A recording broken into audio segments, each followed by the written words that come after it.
kwirenya kwisuganya ukisuzugura ukisuzuguza oya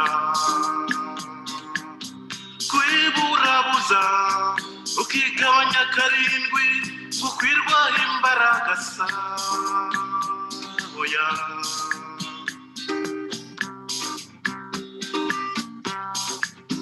kwizirika ubutitsa ku ngoyi y'ukuri ukanga umugayo ukihangana iteka ugashinyiriza yego kwigengesera ukirinda urumogi rugena urugomo ukitwararika ku bakuru no ku bato usakaza amahoro n'umucyo mu bandi yego yego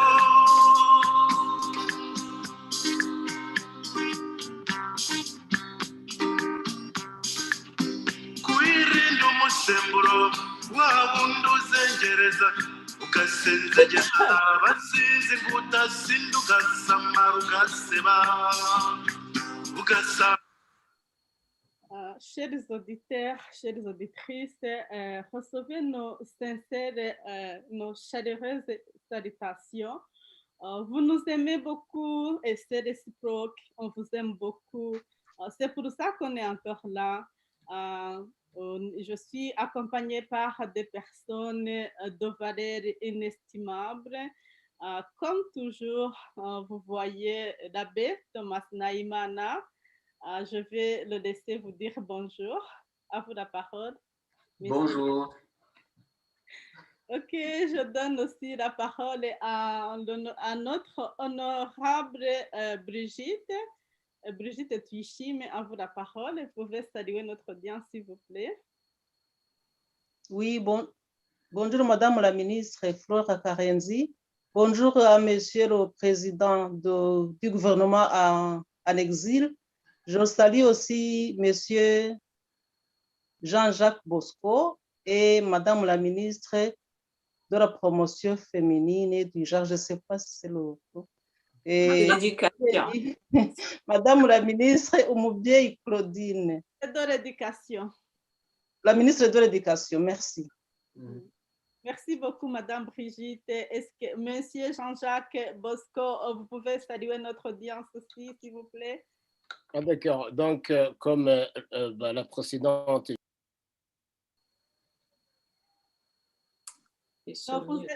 Votre micro est fermé. Je disais que donc, comme la précédente, Madame Brigitte vient de le dire, à tout seigneur, tout honneur, bonjour Madame la ministre. Je ne sais pas pourquoi ça se met sur le mute à chaque fois vous parlez. Ah d'accord, ah, ok, mes excuses. Donc, alors je salue tous les deux ministres, y compris également le président du gouvernement en exil, Madame également Brigitte, et en même temps, et je dis bonjour à tous les auditeurs de cette radio. Donc, je suis entré, je suis persuadé que nous allons avoir une très belle, bonne émission enrichissante. Je vous remercie. Merci beaucoup, Monsieur Jean-Jacques Bosco. À vous la parole, Madame la ministre, Madame Claudine Oumoubié. Merci, je vous remercie. Bonsoir à tout le monde. Je suis contente d'être avec vous ce soir. Merci, ministre Flora. Merci, Monsieur le Président. Merci, Madame Tuichime, d'être avec nous ce soir et Monsieur Jean-Jacques Bosco. Merci d'être avec nous ce soir. Merci. Merci, merci à vous tous. Vous êtes vraiment d'une valeur inestimable. Vous êtes vraiment, je vous respecte beaucoup.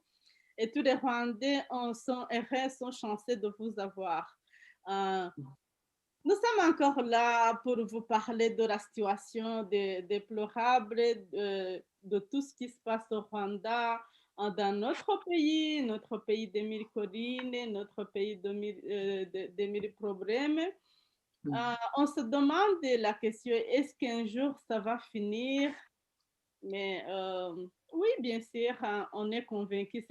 La raison pour laquelle on est ici, c'est qu'on est très convaincu qu'un jour ça va finir. Et puis, c'est pour ça que on n'arrête jamais à chercher des solutions. On va y arriver. Et puis, ce soir, on a un thème très intéressant. On a un thème, on voit qu'au Rwanda, tout semble tourner à l'envers. Exemple, Madame Yvonne Damandier Yamugwiza, elle est actuellement emprisonnée. Immaculée Ingabire siège Transparence Rwanda. En tout cas, c'est la honte. Tout ce qui se passe au Rwanda, c'est la honte. Aujourd'hui, on se pose beaucoup de questions. On va principalement parler de deux questions importantes. La première, on se demande, je vais vous demander brièvement de nous dire brièvement quels sont les camps qui vous ont choqué dernièrement dans ce qui se passe au Rwanda. On commence par l'abbé Thomas Naïmana. À vous la parole. Merci beaucoup. Je voudrais, avant de parler des cas qui m'ont interpellé, qui m'ont choqué, j'aurais aimé commenter un tout petit peu l'intitulé de cette conversation, donc ce que vous avez choisi comme thème. Comme vous avez dit, tout tourne à l'envers au Rwanda, Kigali, tout tourne à l'envers. C'est un thème très, très, très profond parce que ça traduit vraiment la réalité de ce qui se vit là-bas. Et ça, je pense que la communauté internationale n'arrivera jamais à comprendre réellement ce qui se passe là-bas, que tout tourne à l'envers à Kigali, depuis en tout cas l'arrivée du FPR au pouvoir. En français, comme vous avez choisi les mots, donc il y a l'envers et le contraire, c'est l'endroit. Quand c'est l'endroit, c'est OK, c'est bien, c'est dans le bon sens. Mais l'envers, c'est l'envers. Et je pense qu'avant de parler des cas, avant de parler de ce qui se passe réellement, des exemples en réalité, il faut vraiment dire et il faut se convaincre que le FPR a changé beaucoup de choses, mais la principale des choses, c'est qu'il a changé l'échelle des valeurs. L'échelle des valeurs qui étaient là, les valeurs comme la justice, comme la vérité, comme le courage, c'est l'envers qui se vit là-bas, qui est valorisé. Ils ont créé une nouvelle valeur qui s'appelle Ubutore. Je ne sais pas comment, disons que c'est l'intégrité à leur manière. Et l'Ubutore, ça veut dire quoi? La pusillanimité, c'est-à-dire d'avoir peur du régime, de dire simplement, disons, de renoncer à sa personnalité et d'accepter et d'agir dans le sens du régime tout simplement. Ce sera Ubutore. Quand vous déviez un tout petit peu, eh bien, vous êtes dégradé. Et quand vous recommencez, vous êtes puni ou vous êtes même assassiné. Vous pouvez aller jusqu'à être assassiné. Donc, les valeurs comme la justice, c'est l'injustice qui se pratique et qui est admirée. La valeur comme la vérité, eh bien, c'est le mensonge et le silence qui règnent à maître. Le courage, on ne sait plus ce que ça signifie. Le courage, c'est d'avoir peur du régime, tout simplement. Quand vous avez peur du régime, alors là, vous êtes OK avec le régime. Tout tourne à l'envers réellement, avec des dehors qui sont masqués, qui sont plutôt tronqués, non, même pas tronqués, ce qu'ils montrent à l'extérieur, ils font comme des pharisiens. Ils parlent, ils montrent des choses qu'ils ne font pas. Et ça, c'est très important à comprendre. Et quant à l'exercice politique lui-même, les gens croient qu'on fait de la politique à Kigali. En réalité, ce n'est pas de la politique, on fait de la criminalité organisée. Et les étrangers, ils savent certainement, ils savent ce qui se passe là-bas, ils savent ce qui se pratique, mais il est difficile pour eux d'attaquer un gouvernement apparemment légitime dans ce qu'il fait, en son pouvoir. Mais en réalité, ce n'est pas de la politique qu'on fait, c'est de la criminalité organisée, des plus hauts échelons des institutions jusqu'au plus bas. Et ça, vous avez, madame, vous avez vraiment raison de dire que tout tourne à l'envers à Kigali. Et quant aux cas qui m'ont choqué, il y en a plusieurs. Je peux citer simplement le cas Ida Mangué qui est le plus récent. Je n'oublie pas le cas de Kizito, l'assassinat de Kizito Mihigo, un homme qui prêche la paix, un homme qui prêche la réconciliation, mais qui se voit assassiné et accusé comme un criminel. Le cas de Diane Rwigara, on ne peut pas le taire. Le temps de Paul Rusesabagina est le dernier à être chopé. Bon, c'est pas chopé. En tout cas, ils ont commis le crime même d'aller comment on appelle cela? D'aller Crime international. Et ils essaient justement de présenter cela, le kidnapping, et avec tout le mensonge qui va avec, de montrer cela comme un cas de justice, comme un cas de justice acceptable. Et puis, on ne pourrait pas s'aventurer à citer les cas de jeunes qui nous ont fait, qui nous ont fait marre vraiment de les voir disparaître, comme Ishimwe Diane, comme Bahati. Ça, c'est des cas qui sont là. Alors, pour terminer avec, parce que le titre est très parlant en fait, tout tourne à l'envers à Kigali.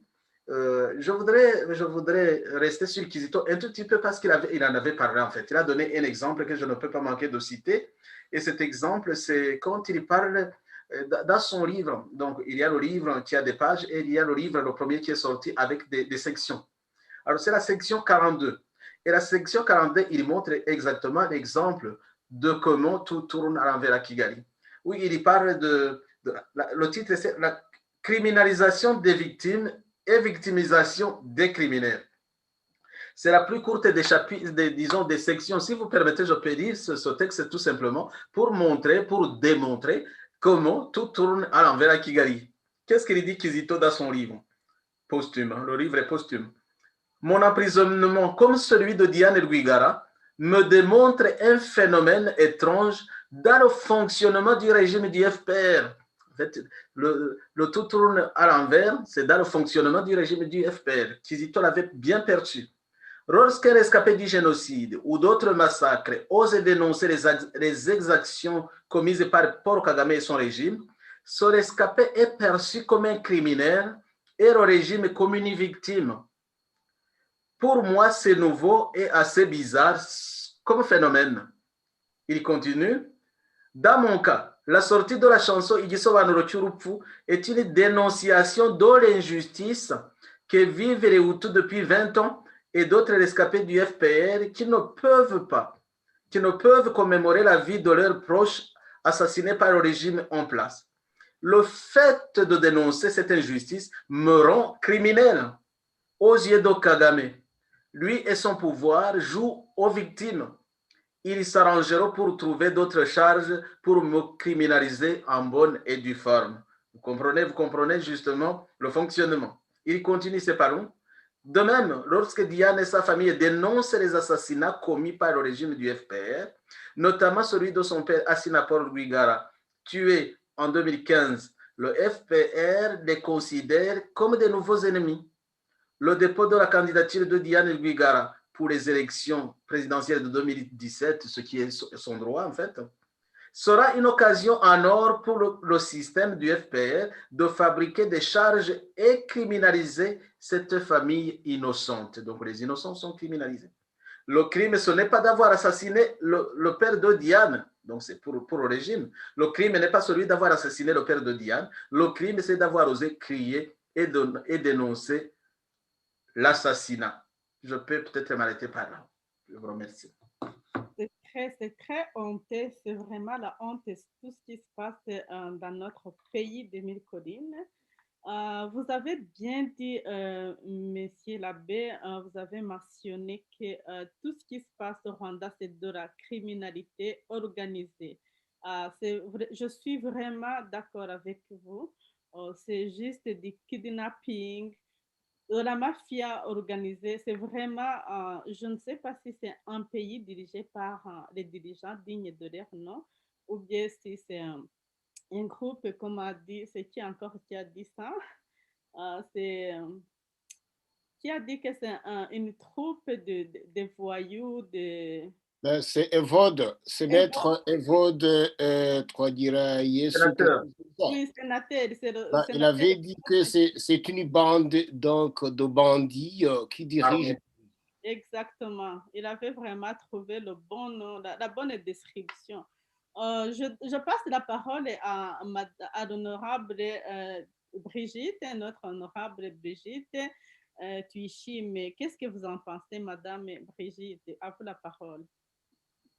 Oui, je vous remercie, Madame Flora Karenzi. Je pense que d'après après le président du gouvernement en exil, je pense que je n'aurai pas beaucoup de choses à dire. Je vais être comme l'ancien politicien là qui a dit une fois qu'à tout ce que Makuza. Abbé vient de dire, je n'ajoute rien. Moi, je voudrais quand même faire quelques commentaires. Moi, ce qui m'a vraiment choqué, justement, qui s'ajoute à ce qui a choqué monsieur le président du gouvernement en exil, Abbé Nahimana Tomasi, c'est, je suis choquée par l'attitude des Rwandais, l'attitude surtout des hauts dignitaires du Rwanda, qui observent tous ces faits et qui n'osent rien dire. Ça me choque trop, parce que quand j'étais là, quand même, je voyais des faits, j'osais dire que ça ne marche pas, ça ne marche pas. Et les gens qui voient des crimes comme le crime qui a été commis pour Kizito, j'avais aussi marqué le crime de Kizito, et qui sont là, à commencer par l'ancien Premier ministre Bernard Makuza. Je me demande beaucoup de questions. Quand je vois le titre là, tous les gens, je vois des hauts dignitaires qui étaient surtout dans le clip là de sa chanson Iteme. Je vois Tito, je vois Bernard Makuza, je vois des députés qui étaient dedans. Il y avait des députés que je connais, il y a des ministres que je connais qui étaient vraiment très émus par la chanson, mais qui n'ont pas osé dire, qui n'ont pas osé dénoncer cet acte-là qui a été fait contre Kizito. Moi, ça me choque vraiment. Et je suis aussi choquée par toutes les sortes de disparitions qui passent. Il y a des parlementaires qui ne parlaient pas. Nous avons des instances du bas jusqu'à là-haut qui ne parlent pas de ces disparitions. Moi, je ne comprends pas. Ça me choque tellement. Et donc, en période de tragédie, moi, je dirais plus loin, depuis 1994, je n'ai pas compris comment la communauté internationale continue à observer tous ces faits-là. Parce que quand la guerre a éclaté en 90, il y a eu des négociations et le gouvernement qui était en place avait accepté qu'on fasse des négociations, qu'on fasse le partage du pouvoir, qu'on fasse tout. Mais il y avait les observateurs, il y avait l'ONU, il y avait les forces armées des Nations Unies qui étaient là. Est-ce qu'ils étaient censés vraiment observer ces crimes? Moi, je n'arrive pas à comprendre jusqu'à ce que maintenant, on prend le régime de Kigali comme un régime dirigé par un homme fort qui, pour moi, il n'existe plus.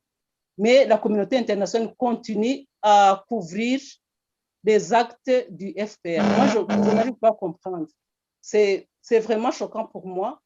Et je ne sais pas, comme Madame Fleur Karenzi est en train de se poser des questions, moi, des fois, je me pose des questions en me disant comment est-ce qu'on va terminer, comment est-ce qu'on va mettre à terme ces problèmes du Rwanda et les problèmes du Rwanda qui s'éloignent, qui vont plus loin et qui, donc le Rwanda, le régime là a contaminé toute la région et les criminalités s'éloignent jusqu'au Kivu, jusqu'au Congo.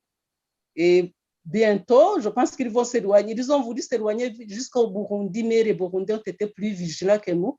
Et je me demande pourquoi les Rwandais manquent cette vigilance. C'est ça qui me pose beaucoup de questions. J'ai plus de questions que de réponses à ce propos. À ce qui concerne la justice, moi, je n'ai pas espoir à la justice, vu tout ce qui se passe là-bas. C'est depuis longtemps que l'injustice est là. Et depuis les juridictions de Gachacha, depuis si le cas d'Idamange est là, c'est juste pour accentuer les problèmes du Rwanda. Je vous remercie. Et moi qui vous remercie, et Madame Brigitte, vous avez beaucoup de questions. Vous avez mentionné que vous vous questionnez beaucoup. Vous avez plus de questions que de réponses. Mais on va y arriver. Sauf que c'est la part de chacun est nécessaire pour y arriver. Même c'est un beau point de se poser des questions. Je donne la parole à Monsieur Jean-Jacques Bosco. Qu'est-ce que vous en pensez, Monsieur Jean-Jacques Bosco? D'accord. Donc, merci, Madame la ministre Flora Karenzi. Ben voilà, donc comme les deux précédents viennent de le dire, ce qui choque maintenant, donc à propos du Rwanda, c'est une énormité de, de, de la manière ou des manières dont ils font, ou ils dirigent le pays. Moi, je dirais que c'est difficile pratiquement à dénombrer, donc c'est trop beaucoup pour dire. Par contre, je vais beaucoup plus me concentrer sur le fait du droit au Rwanda. C'est comme le Rwanda et au Rwanda, le mot droit n'existe pas. Donc, il n'y a aucune justice.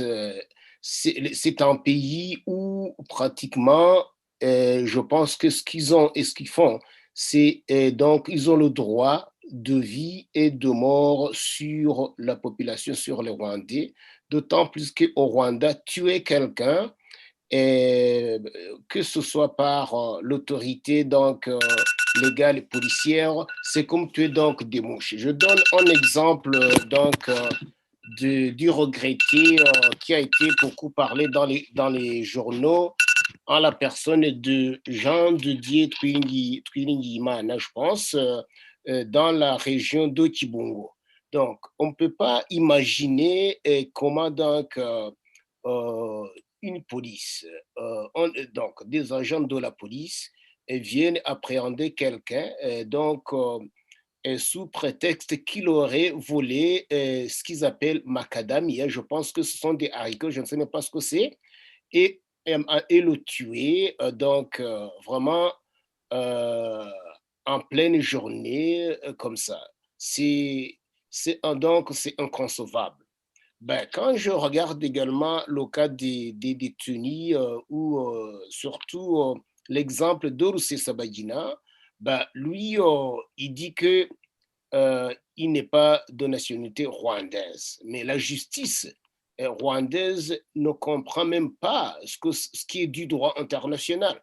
S'il lui dit qu'il est belge, il est belge, un point trait, du moment qu'il est rentré donc dans le système de réfugiés et obtenant la nationalité belge, donc par le trichement ou sinon par le biais donc du statut de réfugié, de facto, automatiquement, il est belge. Alors, je n'arrive pas à comprendre comment le Rwanda peut l'exiger à ne pas être belge. Ça, c'est pratiquement une juridiction incompétente. Mais quand je parle également donc d'autres cas, c'est comme au Rwanda, juste on rafle les gens comme dans le maquis. Le pays, autrement dit le FPR, dirige le Rwanda comme si vraiment donc c'était un pays qui est dans le maquis. C'est comme quand ils étaient rebelles dans les forêts des Virunga et à Byumba, et ils pensent qu'ils n'ont jamais vraiment donc eu le pouvoir légal. Alors, on n'arrive pas à concevoir. Maintenant, le deuxième cas qui m'afflige beaucoup et qui m'a pratiquement, ou qui me décontenance, me fâche tout le temps, c'est comment un gouvernement peut créer un programme pour affamer le peuple. Ça n'a jamais existé nulle part. Et donc, empêcher les agriculteurs, autrement dit, les laboureurs de champs, et à planter, sinon à cultiver les produits vivriers pour subvenir à leurs moyens, à leur survie, et juste dans l'intention de les affamer. On n'arrive pas à comprendre. Au Rwanda, je pense qu'à l'heure où nous parlons, le Rwanda se trouve parmi les 12 premiers pays pauvres au monde. Mais autrement dit, quand on forge les indicateurs de développement, pour eux, ils pensent qu'ils sont au top, alors que pratiquement, ils sont donc en bas de l'échelle. Donc, ce qui nous étonne au Rwanda, c'est pratiquement les gens, c'est beaucoup, dénombré. Je pense que c'est 2 heures et 2 heures. Alors, c'est ça donc que je voulais dire à propos donc de cette thématique. Je vous remercie. À vous la parole, Madame Umubyeyi. Et moi, je vais un petit peu appuyer tout ce que les autres ont dit. En fait, moi, c'est clair que les droits fondamentaux ne sont pas respectés. Et moi, ce qui me choque le plus, en fait, la violence qui est faite aux femmes. Des femmes, en fait, qui essaient de survivre, qui n'ont presque rien, mais qui essaient de survivre, par exemple, en vendant à la sauvette. Alors, elles sont systématiquement violentées, leurs marchandises sont confisquées, battues, elles sont battues en plein jour, traînées dans la boue, traînées par terre. Moi, je pense, comme vous le disiez, en fait, les valeurs, elles sont complètement... tout est à l'envers, tout est à l'envers. Et moi, ça me choque, en fait. Ça me choque parce que je me demande, en fait, qu'est-ce qu'elles vont faire? Qu'est-ce qu'elles vont faire, ces femmes, pour faire vivre leurs enfants, pour amener les enfants à l'école? Parce qu'en fait, l'État n'a pas d'autre solution. Il ne propose rien d'autre. Elles n'ont vraiment pas la chance de trouver un travail. Elles sont peut-être illettrées, n'ont jamais été à l'école.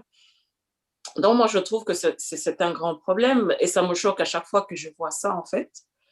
Et puis, ce qui me choque aussi, c'est comme Jean-Jacques Bosco l'a dit, par exemple, ce jeune homme qui a été tué, il avait une femme, il avait un enfant. Donc, vous avez maintenant une veuve qui est là, qui va avoir des difficultés pour faire vivre sa famille, un enfant qui devient orphelin. Donc, en fait, ça crée que des problèmes à la chaîne, en fait. Donc, ce qui choque, comme on peut dire, il y a plein de choses en fait qui choquent en fait, et c'est chaque jour. Moi, je pense par exemple à la liberté d'expression au Rwanda, que on est en prison parce qu'on a dit ce qui se passe. Par exemple, quand un journaliste dit ce qui se passe, c'est le journaliste qui a tort, et non, on ne condamne pas l'acte violent qui a été fait, on condamne la personne qui montre le problème. Donc, voilà, tout est à l'envers. Et moi, je suis contente, en fait, qu'on fasse une émission comme celle-ci pour, en fait, je sais que l'opinion internationale, je pense ils savent ce qui se passe, mais au moins qu'ils voient que entre nous, Rwandais, on en parle ouvertement et qu'on condamne ce qui se passe. Et moi, j'espère qu'en fait, tous ceux qui aident ce régime, un régime criminel, parce qu'ils auront quand même des comptes à rendre aux Rwandais, parce qu'ils supportent un régime criminel. Il y a des rapports, il y a Amnesty International, il y a tous les rapports qui montrent que, voilà, en fait, les Rwandais, on souffre, les Rwandais, on est sous une dictature très, très, très grave, et ils le savent, mais par exemple, dernièrement, c'était Louis Michel qui était au Rwanda. En fait, voilà, pourquoi est-ce qu'ils continuent à avoir des relations avec ces gens, des gens qui sont responsables de plusieurs milliers de morts? Donc, voilà, c'est très... Voilà, des femmes brutalisées dans la rue, devant tout le monde, traînées par terre.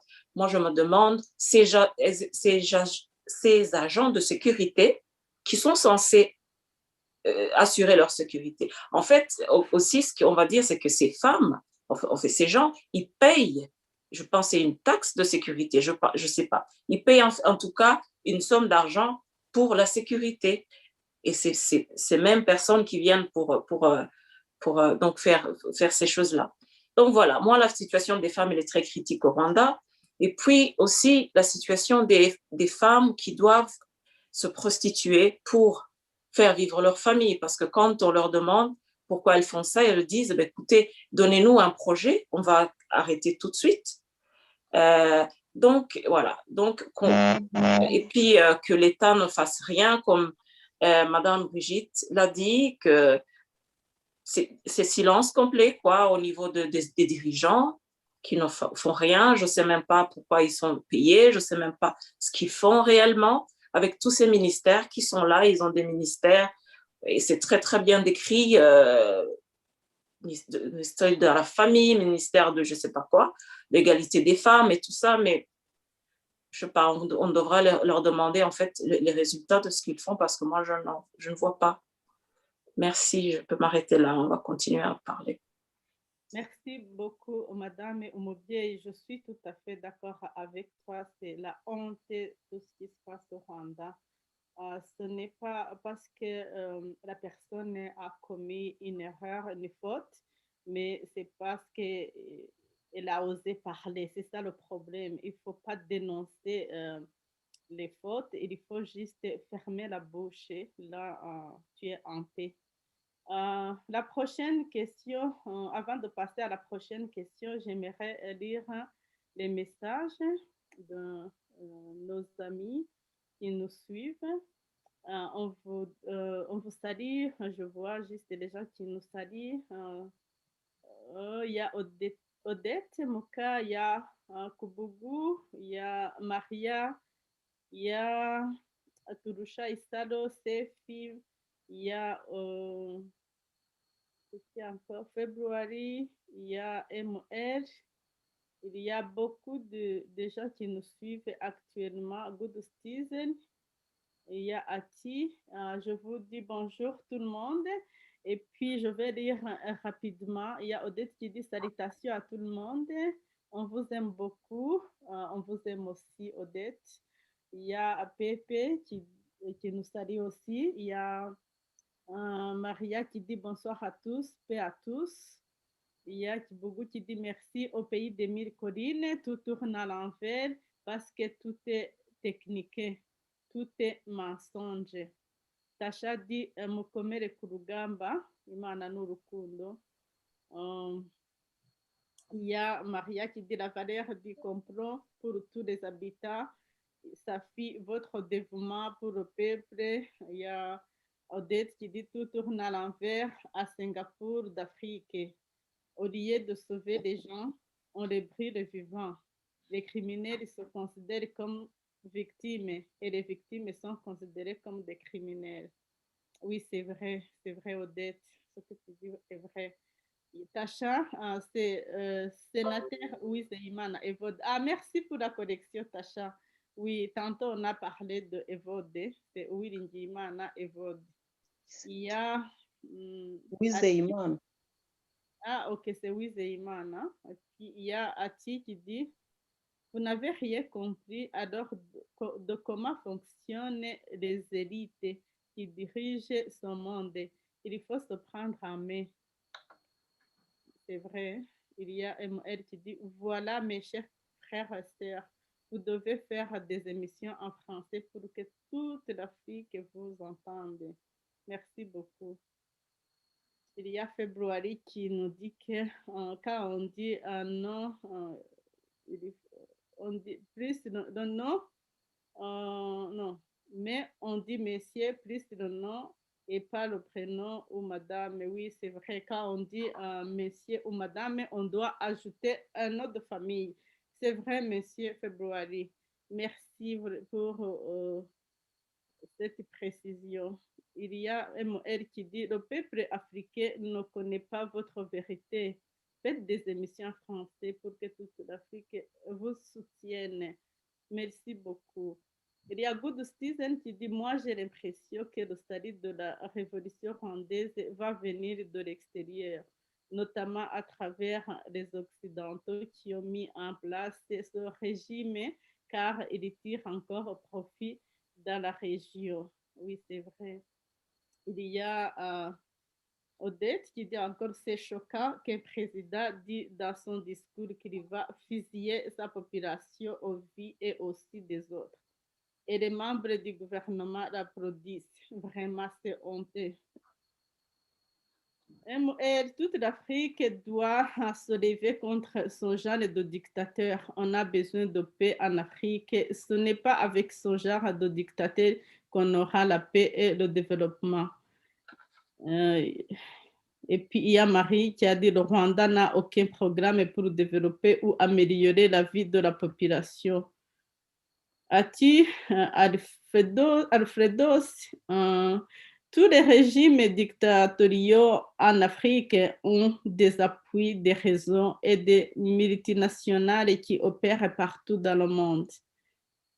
Il y a Février qui dit partageons les missions à nos amis africains qui parlent le français et au Bazungu, s'il vous plaît.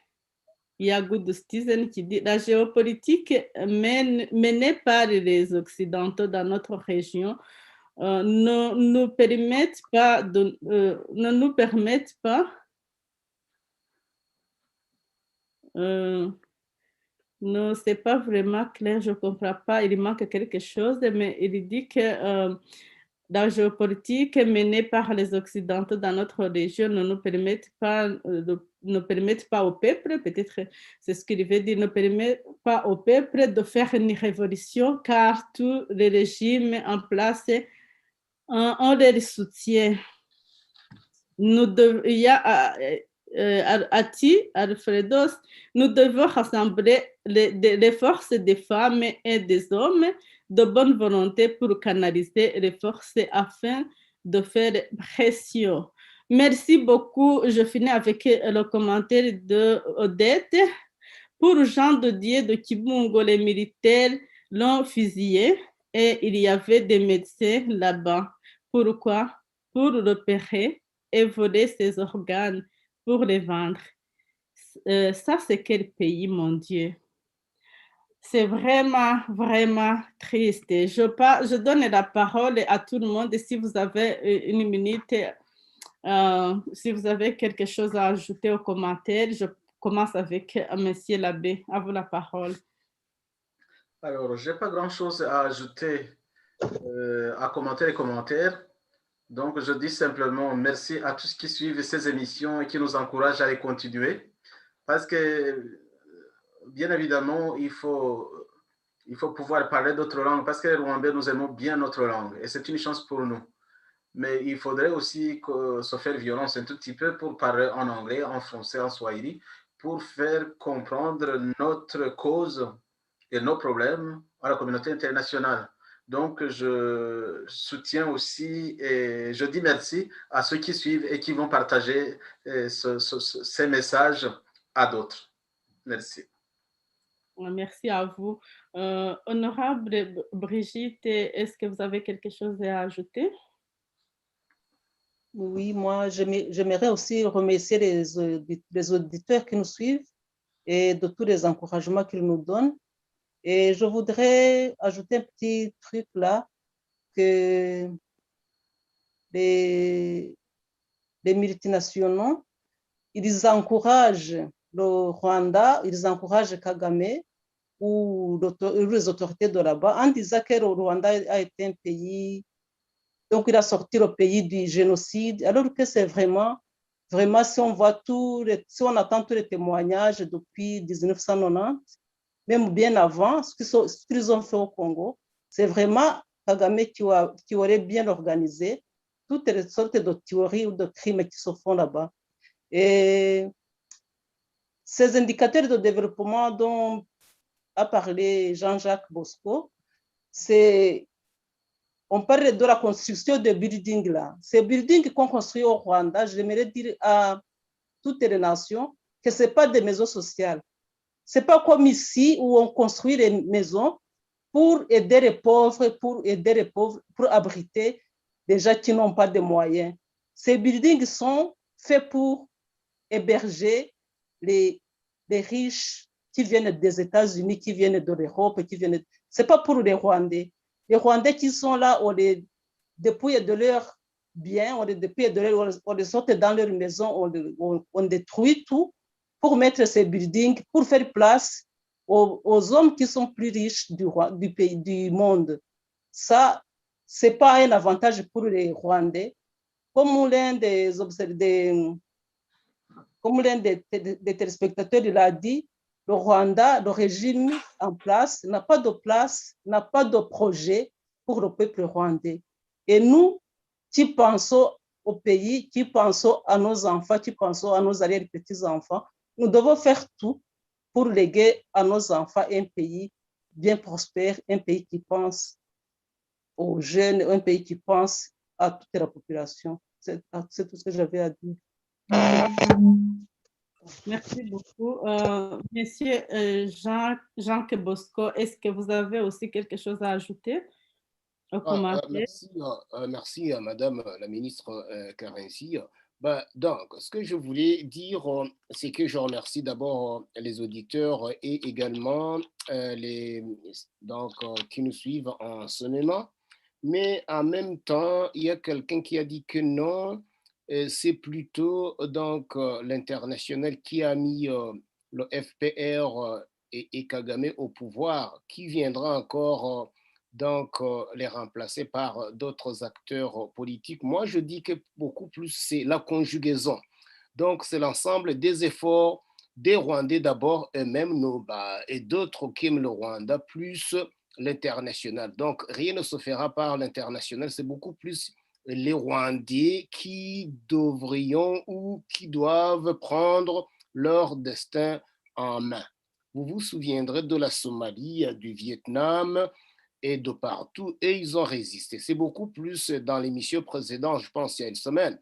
C'est donc monsieur l'abbé, président Naïmana, qui disait qu'il faut vraiment que donc, le peuple rwandais résiste, la résistance du peuple. C'est ça que je voulais donc ajouter. Je vous remercie. Ah, merci beaucoup, Monsieur Bosco. Madame Omobié, est-ce que vous avez quelque chose à ajouter aussi? Oui, en fait, moi, je voulais dire que je suis contente qu'on fasse des émissions comme ça en français parce qu'en fait, nos frères congolais peuvent nous entendre une autre version parce qu'il y a des Rwandais qui les attaquent, qui causent des problèmes dans leur pays, mais il y a aussi des Rwandais qui sont aussi victimes, quoi. Donc, moi, je pense que c'est très, très bien qu'on fasse des émissions comme ça et puis aussi peut-être dans le long terme, qu'on va peut-être pouvoir travailler, être ensemble avec les Congolais, par exemple, et en fait, tous les pays des Grands Lacs pour pouvoir, en fait, nous réunir pour peut-être, j'espère, parce que nous avons le même problème. Le même problème, c'est ce régime FPR qui nous tue, Donc, moi, j'aurais voulu, en fait, voilà, qu'on commence que ça soit aussi quelque chose de régional, quoi, parce que le Burundi a eu des problèmes, la Tanzanie, le Congo, quoi. Donc normalement, je pense que pour que toute cette région ait vraiment la stabilité, il faudra voilà, que ça se passe aussi dans tous ces pays, quoi. Voilà, mais je suis contente de tous ces commentaires. On voit bien que les gens suivent, qu'ils sont conscients du problème et que voilà, que nous sommes nombreux quand même à vouloir que ça s'arrête. Merci. Merci beaucoup à vous toutes et tous. Beaucoup de questionnements sur le cas de Yvonne Idamange Ilyamugwiza. Est-ce que franchement, vous pensez qu'un jour la justice sera rendue en sa faveur ou bien elle finira comme d'autres victimes à accepter toutes les accusations pour pouvoir retourner auprès de ses enfants, vu que les Rwandais n'ont pas beaucoup réagi à son alerte pour la libération du pays. Qu'est-ce que vous en pensez? On commence toujours avec l'abbé Thomas Nahiman. À vous la parole. Alors, je vous remercie pour la parole. Alors, puisque on parle de la justice en faveur de Madame Ida Mangué, j'aimerais bien attirer votre attention sur le statut de cette femme, parce que c'est pas une citoyenne, une simple citoyenne comme tout le monde. Alors, pour moi, et c'est pas pour moi, tout le monde l'a remarqué, c'est une femme très courageuse, et le courage est la première des valeurs politiques. Elle n'a pas peur, elle ose se lancer, s'engager, et pour le bien de tout le peuple. Et alors, quand j'ai essayé d'analyser son action, alors j'ai tout de suite pensé à une phrase qui est très, très historique, et qui disait que toutes les révolutions qui changent les pays, qui changent le monde, ils sont toujours lancés, ils sont toujours accomplis par des personnes qui risquent la mort. Et c'est précisément de là que vient le terme héros. Ce sont des héros. Alors, Madame est une héroïne. Son niveau de leadership est très, très élevé à cause de son courage. Et quand le niveau de leadership est très élevé, quelque chose d'autre rentre en jeu. C'est la notion même de sacrifice. Donc, on se sacrifie pour les autres. Et quand on se sacrifie pour les autres, on évacue la notion même de justice. Parce que si on risque la mort, donc on peut être assassiné, on accepte cela. Et un régime tyrannique comme le nôtre, comme celui de Paul Kagame, est un régime qui ne sait pas. Et même s'il le savait, il ne voudrait pas. Et même s'il voudrait, il ne pourrait pas rendre justice à un héros ou une héroïne qu'il considère déjà, comme le disait Kizito tout au début, comme un ennemi, comme un criminel, comme une criminelle. Donc seul le peuple sait rendre justice à ses héros, les héros et les héroïnes. Moi, je n'attends pas de justice de la part du gouvernement du FPR en faveur de madame. Parce qu'elle la considère à tort, évidemment. Le régime la considère à tort comme une criminelle. Donc, s'il fallait rendre justice, on sait à quoi ça tombe. Je peux craindre qu'on va lui mettre trop de pression. Est-ce qu'elle changera d'avis à l'état actuel de la situation? Moi, je suis très satisfaite et je suis d'ailleurs très étonné par la ténacité de cette dame-là. Les autres, les hommes, nous les avons vus changer d'avis. Les hommes que nous respections, nous les avons vus tout de suite fondre et changer d'avis. Elle est toute droite dans ses bottes. Elle dit, ce que j'ai dit, je l'ai dit. Je change même pas d'iota de ce que j'ai dit. Ce pays n'est pas gouverné. Ce pays est très, très, très mal gouverné. Ce pays est en danger. Le peuple est en danger. Le peuple doit se lever pour une révolution. Donc, madame est une révolutionnaire. Et quand on est révolutionnaire, on n'attend rien de la justice de ce monde. Merci. Merci beaucoup, l'abbé Thomas Naïmana. À vous la parole, Madame Tuishime. Merci, Madame Karenzi, Flora. Et je l'ai dit tout au début que pour moi, je n'ai plus confiance à la justice au Rwanda. Je n'ai plus confiance à aucune institution là-bas, aucune confiance. Et je salue le courage de Madame Ida Mangé. Elle a eu le courage. Ce n'est pas beaucoup de femmes qui peuvent le faire. Il n'y a même pas d'hommes qui osent, très très peu peuvent oser. Il n'y a pas beaucoup. La justice là-bas, l'injustice, ça dure de très longtemps. J'en sais quelque chose. Ce n'est pas au moment où on tue les gens à la vue de tout le monde qu'on va rendre justice à Ida Mangé.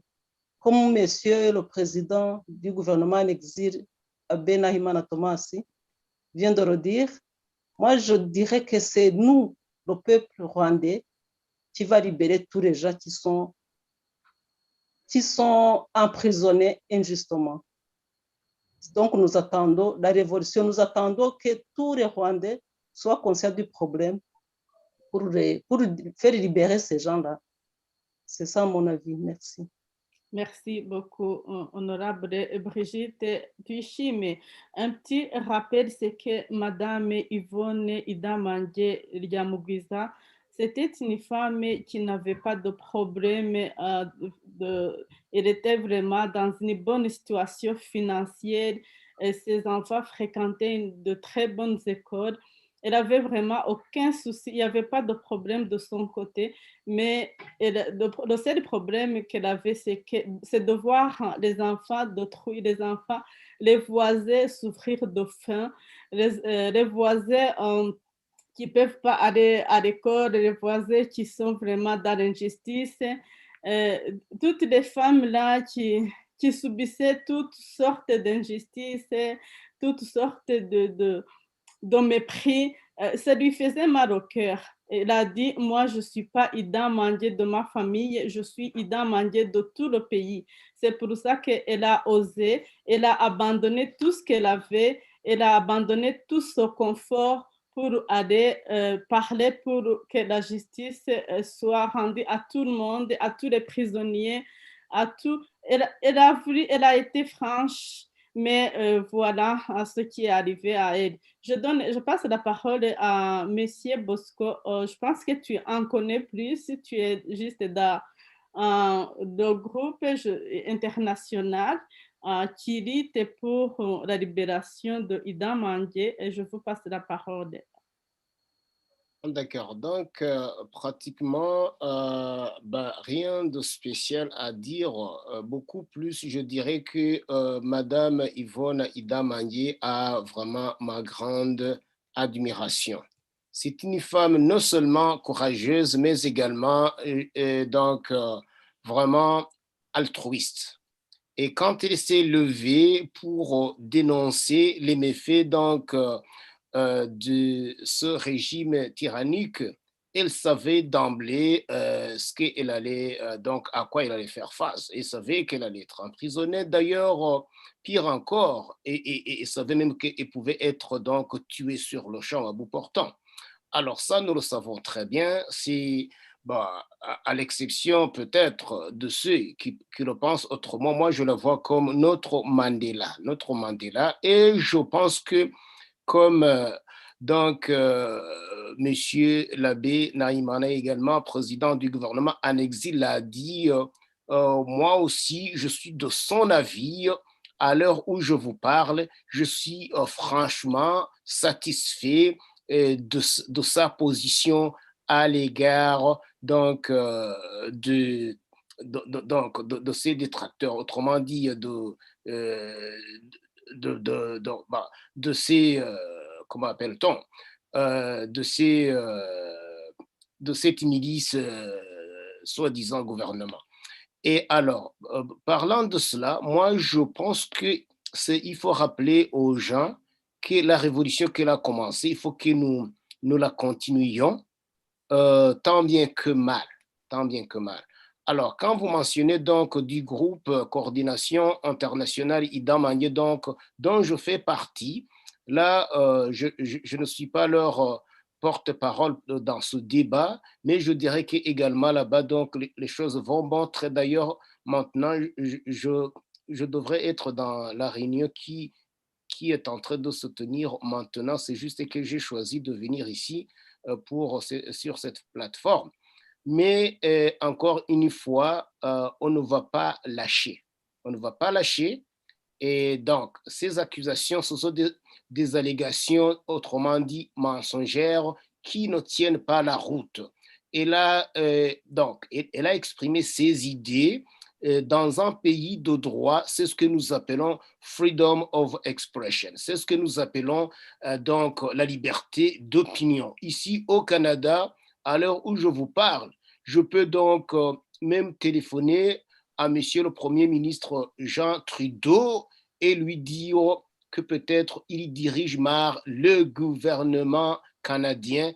Personne ne va m'intimider. Donc, nous avons ce droit ici au Canada, dans n'importe quel pays, donc, soi-disant civilisé, et également les pays donc, de droit. Je pense que là, nous avons affaire donc, à un régime sans foi ni loi. Donc, c'est cela que je voulais ajouter donc, à ce que les autres viennent de dire. Merci. Merci beaucoup, Monsieur Bosco. Je vous donne la parole, Madame Oumoubié. Oui, pour moi, Madame Idamanye, elle est vraiment un modèle pour moi, c'est une héroïne, parce qu'en fait, elle a parlé, elle a osé dire tout ce que les autres pensent, mais n'osent pas dire. Donc, elle a parlé à haute voix, elle a parlé avec force, avec autorité. Donc, vraiment, c'est un modèle à suivre. Alors, est-ce qu'elle va avoir la justice? Est-ce que la justice sera faite? Bien sûr que non, on sait de quel régime on parle. Parce que voilà, tout est à l'envers. Celui qui dit la vérité, c'est celui qui est criminel. Parce que moi, je me dis, au lieu de corriger ce qui ne va pas, au lieu de dire, tiens, voilà, qu'est-ce qu'elle dit, pourquoi elle dit ça, ou bien de contredire ce qu'elle dit. C'est très, très simple de dire, bon, voilà, tu as dit ça, mais c'est pas de contredire. Pourquoi est-ce qu'on doit la mettre en prison? C'est pour la rendre au silence. Mais c'est très, très... Excusez-moi, le mot, c'est très bête, en fait, parce que au lieu d'intimider les gens, ben, ça nous a donné encore plus de force de parler et d'oser, en fait. Parce que depuis qu'elle a fait cette action, moi, je pense qu'il y a eu pas mal de gens qui se sont dit, tiens, maintenant ça suffit, quoi. Il faut qu'on se lance. Voilà, moi, je pense que la force, j'ai vu sa force. Je pense vraiment que c'était pas une force naturelle, je sais pas, ça venait de, je sais pas d'où. J'espère qu'elle va continuer. J'espère qu'elle va vraiment continuer, qu'elle va tenir bon.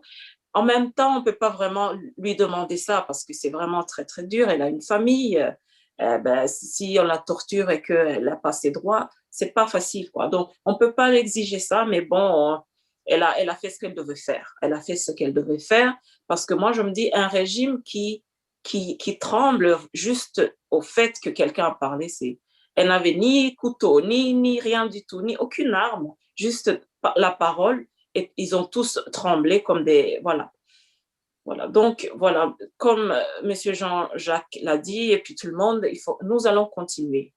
Nous allons continuer à nous battre et à informer le monde entier que, bon, voilà, l'injustice, même s'ils le savent, comme je l'ai dit, ils le savent, mais nous allons faire ce que nous, on peut d'ici. Voilà, nous allons continuer à le faire. Et voilà, et nous invitons tous les autres, nos Congolais, tout le monde vraiment qu'on se mette ensemble parce que bon, voilà, 30 ans d'injustice, de guerre, d'insécurité, ben voilà, on est fatigué quand même. On est fatigué, quoi. Donc voilà, je pense que ce que je peux dire jusqu'à maintenant. Merci beaucoup, Madame Omobieye. Je vais s'élever un peu dans les messages avant qu'on passe à la dernière et petite question. Il y a ML qui dit, voilà, tous ces pays doivent se mettre ensemble contre ce régime. Comment un seul régime peut perturber la tranquillité de l'Afrique centrale? Il y a Good Citizen qui dit, Monsieur l'abbé, dans vos propos, vous semblez minimiser la pression impitoyable du régime tyrannique du FPR qui a tout verrouillé dans le pays. Nous qui sommes à l'intérieur, nous voyons aucun ici. Il y a Odette qui dit merci à vous tous pour un grand travail que vous faites. Vous travaillez jour et nuit pour la cause rwandaise. Que Dieu vous bénisse et vous protège. Merci beaucoup, c'est très encourageant, Odette. Il y a Jafet qui... non, ça c'est juste, ils sont en train de discuter entre eux. Il y a... Odette aussi a répondu à MR, le Rwanda ne déstabilise pas seulement l'Afrique centrale, il déstabilise le monde entier en empoisonnant les gens qui devaient se débarrasser. On va juste passer à la dernière question. Aussi, si vous avez quelque chose à ajouter aux commentaires, allez-y. Mais la dernière question qu'on se demande est que doivent faire actuellement les Rwandais pour se libérer du régime tyrannique? C'est ça la dernière question.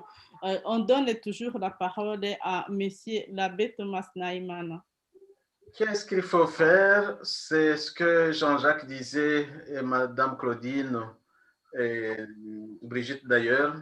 On va continuer. On ne va pas lâcher. On va continuer à faire quelque chose. Qu'est-ce qu'on va faire? Je parle toujours de l'article 2 de la Déclaration universelle, disons, du droit de l'homme et du citoyen, l'article 2 qui parle de la résistance à l'oppression.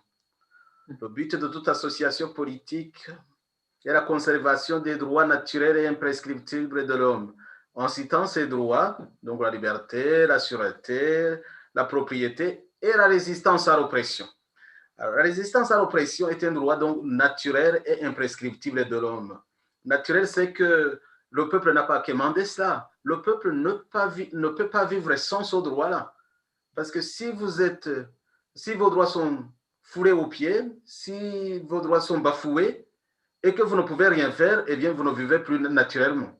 Donc, en vivant naturellement, vous réclamez, vous défendez vos droits quand même.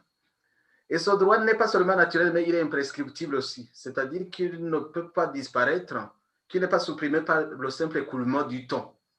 Donc, personne ne va supprimer ce droit. Personne ne peut dire, désormais, vous n'avez plus ce droit. Donc, ce droit, il est là, il est éternel. Alors, si la résistance, donc, est un droit, vous voyez, le peuple rwandais doit s'organiser. Et j'en profite pour répondre à la personne qui avait peur que je minimise la pression du pouvoir. Un pouvoir tyrannique est un pouvoir tyrannique. Il est par nature un pouvoir absolu, et absolu même dans les dégâts. Donc, il met trop d'oppression au peuple pour bafouer leurs droits, mais j'allais dire c'est normal. Donc, c'est conforme à la nature de ce régime. Mais cela ne doit pas faire peur aux gens, ne doit pas faire trop peur au peuple qui est en droit de réclamer ou bien de défendre ses droits. C'est ce que nous sommes en train de faire. C'est ce que Mme Ida Mangué a fait. Elle a osé se lever. Elle savait très bien, mais elle n'est pas folle. Elle n'est pas folle qu'elle risquait même sa vie. Donc, l'idée de sacrifice est toujours présente dans la lutte de cet ordre. Alors, ce que le peuple doit faire, ce que nous devons faire comme peuple, c'est ce que faisait Mme Ida Mangué, l'appel à l'organisation pour une révolution. Mais cela s'organise. Il s'organise comment? Toute révolution commence par des philosophes de lumière. Les philosophes de lumière, c'est les gens qui prêchent comment faire, qui donnent des idées d'organisation, des idées d'unité du peuple et des idées de la résistance. C'est ce que nous sommes en train de faire, en fait. Donc, les philosophes de lumière, ils sont là. Il y a le côté des philosophes de lumière et puis il y a le côté des acteurs qui se lèvent, qui sont sur place, qui sont sur le terrain et qui se lèvent, qui s'organisent, tout en sachant qu'il peut y avoir des victimes. Madame Damangué le disait elle-même, elle était la première des victimes, et ça se voit. Donc, ce n'est donc pas minimiser la pression du pouvoir ou les dégâts ou les méfaits du pouvoir, puisque c'est visible, puisque c'est clair, on sait de quoi ce pouvoir est capable, ce pouvoir tyrannique. Un pouvoir qui a massacré plus de 6 millions de Rwandais et Congolais n'est pas un pouvoir comme les autres. Même Hitler n'a pas fait ça. Mais Kagame a réussi à faire ça. Quelqu'un m'a envoyé une carte du Rwanda, mais c'est la carte des sites mémoriaux. Mais c'est tout le pays qui est plein de cadavres, partout dans le pays. C'est incroyable de pouvoir regarder cette carte-là, juste des sites mémoriaux connus.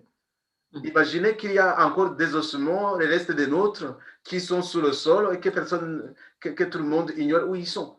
Mais c'est partout des carcasses d'hommes, malheureusement, j'emploie ce terme-là, massacrés par ce régime-là. Donc, qu'est-ce qu'il faut faire? L'idée, c'est révolution, résistance. Résistance, révolution. Résistance, révolution. Un jour, les gens qui sont naturellement inclinés à défendre leurs droits, ils vont se lever. Et moi, j'ose croire, j'ose espérer qu'on n'aura pas à attendre encore très longtemps, puisque les dames courageuses comme Mme Ida Mangué commencent à se lever en disant « Levez-vous ». Il faut léguer quelque chose de, comme disait Mme Tuishime, il faut léguer quelque chose de viable à nos enfants. Levez-vous, ne restez pas inactifs. Il est temps d'agir, il est temps de chasser ce régime tyrannique. Et je crois fortement en elle. Et je suis prêt à me donner aussi corps et âme pour que cette révolution puisse s'accomplir sans trop de retard. Merci. Merci beaucoup, Monsieur l'abbé Thomas Naïmana. Madame Tuishime, que doivent faire les Rwandais pour se libérer du régime tyrannique? Merci, Madame Karenzi. Flora. Et je pense que Monsieur le Président du gouvernement en exil vient de dire en tout, en long et en large. Mais je voudrais ajouter aussi que le peuple peut faire recours à la désobéissance civique. Ça aussi, c'est un droit. Si on voit qu'on est trop opprimé, qu'on est trop malmené par le gouvernement, par l'État, par les autorités qui devraient les sécuriser, je pense qu'à un certain moment, la population finira par désobéir à quelques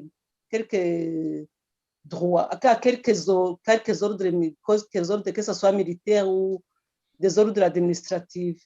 Par exemple, si les gens-là, les amendes qu'on fait payer aux gens, des amendes arbitraires, je pense que la population devrait refuser de payer ça. Ils devraient faire ça, c'est un droit aussi. Donc, il faudra à un certain moment faire recours à cette désobéissance-là. Et si on le fait nombreux, ça amènera quelque chose. Je pense que les autorités vont commencer à comprendre que vraiment la population est fatiguée de tout ce qu'on fait pour les malmener, pour les maltraiter, pour les traîner dans la boue. Je pense que ça sera aussi une forme d'arme qu'ils vont utiliser pour se libérer de ce pouvoir tyrannique. Mhm. Je vous Merci. remercie. Merci beaucoup, Madame Tuichi, mais ce n'est pas parce qu'elle elle le pense, c'est parce qu'elle est vraiment elle est dans la bonne position pour nous dire ça. Madame Tuichi a été députée au Rwanda. C'est de 2001 à 2005, si je me rappelle bien, Madame Tuichi. Oui. Oui, elle dit ce qu'elle sait. Ce n'est pas par hasard qu'elle vous dit ça. Je vous donne la parole, Monsieur Bosco. D'accord. Donc, merci encore une fois de me passer la parole, de me donner la parole. Et moi, en ce qui me concerne, je suis franchement et je salue beaucoup le courage que je vois donc au Rwanda et des Rwandais. Je vais vous donner un exemple très rapidement. Et il y a, je pense, de cela une semaine que le journaliste Kyuma, qui était parti faire un reportage là où on avait tué le jeune homme dont on a parlé, Jean de Dieu Twiringimana, c'est comme la police donc voulait l'arrêter, mais le peuple, donc les gens qui étaient à côté ont résisté, donc ont résisté à cet acharnement d'arrestation ou de détention. Donc, ceci dit, hein, quand un peuple exerce ses droits comme nous l'avons vu, c'est déjà une très bonne amorce. Alors, moi, je me dis que les choses ont déjà commencé, les gens ont compris la révolution Ida Mangué. Par contre, c'est ici en Occident ou dans ce que nous appelons la diaspora où certaines personnes traînent les pieds. Et je n'arrive même pas à comprendre pourquoi. Les gens ne parlent pas, mais ne posent pas d'action. Ça, c'est pratiquement, je dirais, je ne peux pas l'appeler l'idiotie, mais je peux aussi donc dire que c'est décevant. C'est décevant que quelqu'un d'ici à donc 1000 kilomètres, une trentaine, une centaine de kilomètres de Kigali, que les gens n'arrivent pas à poser donc des actions concrètes alors qu'ils voient que la révolution a déjà commencé. C'est là où nous devons blâmer beaucoup plus. Sinon, du côté des Rwandais, ils font ce qu'ils peuvent dans cette tyrannie. Je brandis leur courage. C'est comme on voit qu'ils suivent vraiment l'exemple de Madame ou la courageuse Ida Maye. Donc, je pense que c'est là où je peux pratiquement finir avec mon intervention. Je vous remercie. Merci beaucoup, Monsieur Bosco. À vous la parole, Madame Omobiei. Qu'est-ce que vous suggérez aux Rwandais? Voilà, je pense que comme Monsieur Jean-Jacques vient de le dire, en fait, parce que je pense que c'est bien le fait qu'on soit là, qu'on parle, nous parlons, nous analysons la situation au Rwanda. Je pense que le fait qu'on vraiment on en parle à haute voix, je pense que ça encourage quand même aussi les gens au Rwanda. Donc, je pense que si la diaspora parle de ce qui se passe, je pense que ça encourage. Donc, il faut que, comme vous le disiez, il faut que les gens quand même prennent leurs responsabilités, parce que je pense que c'est notre responsabilité quand même. C'est notre responsabilité de faire en sorte que les choses changent au Rwanda. Et moi, ce que je pourrais dire, ce qui peut être fait dans les médias par les Rwandais dans les médias, donc, c'est que il faut oser s'exprimer, en fait, crier à l'aide, en fait. Tout simplement, quand il se passe quelque chose, une injustice, crier, demander de l'aide. Mais ils ont commencé quand même à le faire parce qu'ils appellent les journalistes sont là, ils font des reportages, ils prennent des vidéos, etc. Et ça nous arrive. Donc, je pense que ce mouvement de révolution, de résistance, il est quand même en cours. Mais je pense que bon, ça va tout doucement parce qu'il ne faut pas oublier que c'est 27 années de tyrannie, de tuerie. Et je pense que ce qu'ils font, tuer les gens en plein jour, tabasser, battre les gens en plein jour, c'est vraiment aussi pour mettre la terreur, pour que les gens n'osent pas parler. Donc, les Rwandais ont commencé, mais il faut les comprendre aussi dans quelle situation ils se trouvent. Donc, vraiment, on les encourage. Ils ont déjà commencé, mais ce que je peux leur dire, crier à l'aide, en fait, pour que le voisin entende, le voisin vienne à l'aide, etc. Parce qu'il il faut pas rester dans le silence quand on est attaqué. Moi, je pense que dans les médias, ils peuvent quand même faire ça. Et puis le reste, la révolution, les changements, eh bien, nous sommes en train d'y travailler. Bon, ça prend du temps, mais je pense que ça va aller parce que tout le monde est fatigué, quoi. Tout le monde est fatigué, peu importe l'ethnie, peu importe... ouais, tout le monde est victime de ce régime, en tout cas. Voilà. Merci beaucoup à vous toutes et tous. Vraiment, je pense qu'on est très chanceux de vous d'avoir les femmes et les hommes comme vous. Je pense que c'est quelque chose, des fois, vous vous oubliez pour trouver des solutions aux problèmes. On va y arriver. Chacun doit mettre quand même sa part. La part de tout le monde est vraiment nécessaire. Un jour, on va y arriver. Si vous n'avez pas quelque chose à ajouter, on va clôturer cette émission avec la belle chanson de M.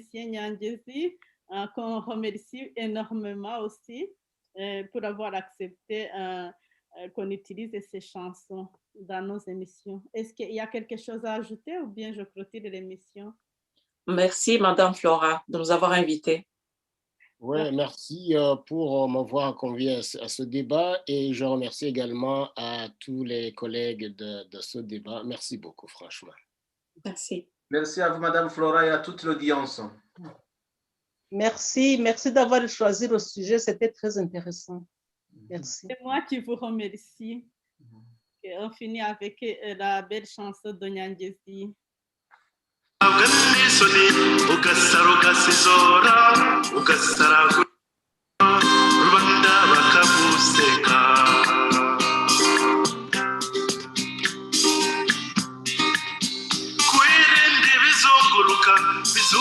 bizungera ibizungerezi ukirinda ibizinga bizungu bituzigirije ukirinda inzozi zose zizeza ibyo utazabona kwiyuma